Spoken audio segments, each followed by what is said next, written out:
আসসালামু আলাইকুম দর্শকবৃন্দ, আমরা এসেছি এই মুহূর্তে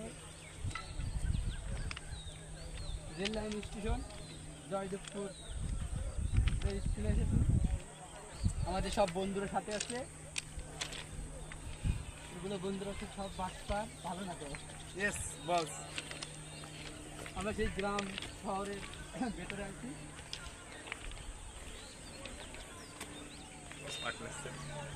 রেল স্টেশনটা এত সুন্দর লাগতেছে দেখতে, ঘুরতে।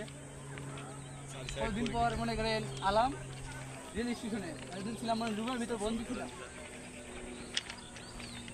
আমরা তো একটা অফিসিয়াল জব করি, তো ওই জন্য সময় আর পাওয়া নাই। ওই জন্য আজকে বিকেলবেলা সময় পাইছি, ওই জন্য আমরা এসেছি রেল স্টেশন ভ্রমণ করতে।